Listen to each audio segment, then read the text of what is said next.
नमस्कार दोस्तों। आज हम सहायक संधि प्रणाली पर बात करेंगे कि सहायक संधि प्रणाली क्या थी। तो इससे पहले आप सभी लोग चैनल को सब्सक्राइब कर लीजिए और लाइक भी कर लीजिए तथा अपने दोस्तों के साथ शेयर भी करिए। तो दोस्तों, हम लोग समझते हैं कि सहायक संधि प्रणाली क्या थी।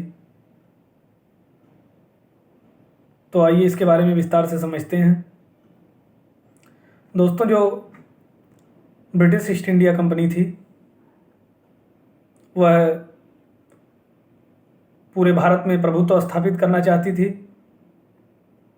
जिसके लिए जो फ्रेंच ईस्ट इंडिया कंपनी अर्थात फ्रांसीसी कंपनी थी वह बाधक बन रही थी। तो जो लॉर्ड वेलेस्ली था वह फ्रांसीसी कंपनी के प्रभुत्व को वहाँ से समाप्त करना चाहता था और लॉर्ड वेलेस्ली ने फ्रांसीसी कंपनी के प्रभुत्व को समाप्त करने के लिए एक प्रणाली बनाया जिसे हम सहायक संधि प्रणाली के नाम से जानते हैं। दोस्तों, जो सहायक संधि प्रणाली थी उसका सर्वप्रथम प्रयोग फ्रांसीसी गवर्नर डुप्ले द्वारा किया गया था। डुप्ले भारतीय रियासतों से धन प्राप्त करके उसके बदले वहाँ पे अपनी सेना रखता था उनके सुरक्षा के लिए, लेकिन सहायक संधि प्रणाली का विस्तार से प्रयोग लॉर्ड वेलेस्ली द्वारा किया गया और लॉर्ड वेलेस्ली ने इस संधि का प्रयोग करके अंग्रेजी साम्राज्य का भारत में विस्तार करना शुरू किया। तो दोस्तों, आइए हम लोग देखते हैं कि इस संधि की क्या क्या विशेषताएं थी, क्या क्या इसमें प्रावधान थे। दोस्तों, इसमें यह प्रावधान किया गया था कि कोई भी जो देशी रियासत सहायक संधि को स्वीकार करती है वह अपने किसी भी शत्रु राज्य से आए किसी भी व्यक्ति को अपने यहाँ नौकरी नहीं देगी और जो भी देशी राज्य सहायक संधि को स्वीकार करते हैं वह कंपनी के बिना अनुमति के किसी भी अन्य राज्य से कोई युद्ध या मित्रता संबंधी संधि नहीं कर सकेंगे।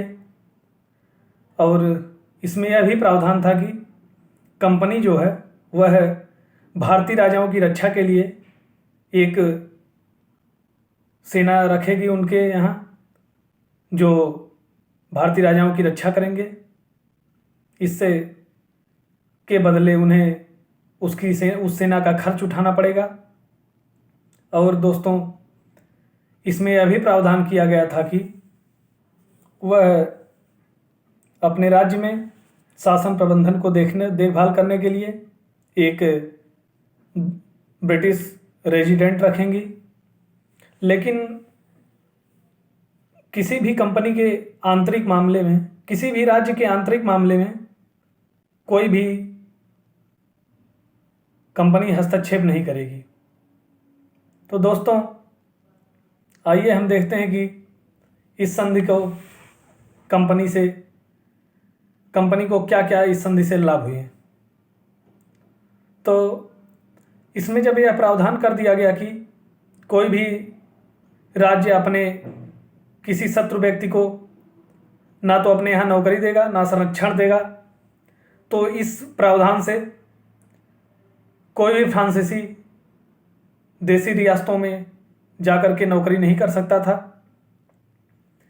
क्योंकि दोस्तों, यहाँ पर जो विदेशी नीति थी वह कंपनी के अधीन चली गई, इसलिए जो राज्य थे वह आपस में मिलकर कंपनी का विरोध भी नहीं कर सकते थे और ब्रिटिश लोगों की भारतीय रियासतों के खर्चे पर एक बहुत बड़ी सेना भी तैयार हो गई, जिस सेना का प्रयोग वह अपने विरोधियों और भारतीय रियासतों का ही दमन करने लगे। और दोस्तों, इससे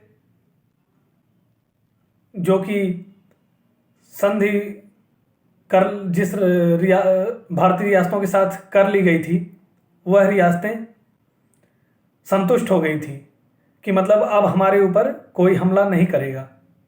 लेकिन वह जब इससे संतुष्ट हो गई, इससे राजाओं की निरंकुशता बढ़ने लगी और राज्य में विभिन्न प्रकार के बाधाएं उत्पन्न होने लगी।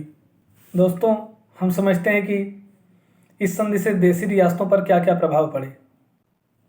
तो सैनिकों का खर्च उठाना काफ़ी महंगा पड़ रहा था, जिससे देशी रियासतों की अर्थव्यवस्था चरमरा गई और वे इसका खर्च उठाने में असमर्थ हुए। तब उन्हें अपने एक बड़े प्रदेश से हाथ धो बैठना पड़ा।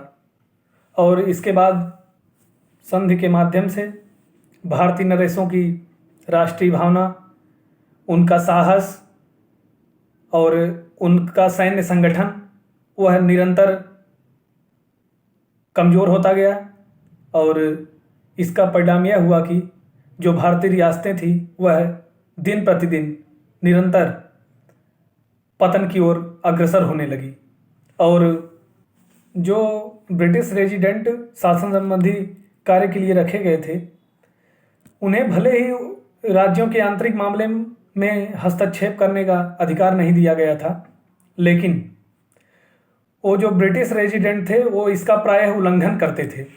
और इसका परिणाम यह हुआ कि शासक जो थे वो धीरे धीरे शासन संबंधी कार्य के लिए उन्हें नियुक्ति करने लगे और धीरे धीरे करके शासन संबंधी संचालन ब्रिटिश रेजिडेंट के हाथों में चला गया और भारतीय रियासतों के राजा जो थे वह नाम मात्र के शासक रह गए। तो दोस्तों, हम कह सकते हैं कि ब्रिटिश कंपनी को सहायक संधि प्रणाली से तो अत्यधिक लाभ प्राप्त हुए, लेकिन जो भारतीय राजा थे वह दिन प्रतिदिन अपने पतन की ओर अग्रसर हुए। दोस्तों, कहा भी गया है कि किसी पर आप ज़्यादा भरोसा करके देखो, वह आपको फिर किसी पर भरोसा करने लायक नहीं छोड़ेगा। तो यहाँ पर भी सेम वही हुआ। तो आइए हम समझते हैं कि यहाँ पर कौन कौन रियासत कब कब सहायक संधि प्रणाली को स्वीकार की थी। तो सबसे पहले दोस्तों 1798 में निजाम के साथ सहायक संधि प्रणाली की गई और उसके बाद 1799 ईस्वी में मैसूर के साथ सहायक संधि की गई तथा 1801 ईस्वी में अवध के साथ सहायक संधि की गई तथा 1802 ईस्वी में जो मराठा साम्राज्य के पेशवा थे उनके साथ सहायक संधि की गई तथा 1803 ईस्वी में भोसले के साथ सहायक संधि हुई और 1804 ईस्वी में सिंधिया के साथ सहायक संधि की गई। तो दोस्तों, आज हम लोगों ने सहायक संधि के बारे में विस्तार से चर्चा की और यदि आपको वीडियो पसंद आए तो लाइक, शेयर, सब्सक्राइब करना ना भूलें। आज के लिए फ़िलहाल इतना ही। धन्यवाद। फिर मिलेंगे नेक्स्ट वीडियो में।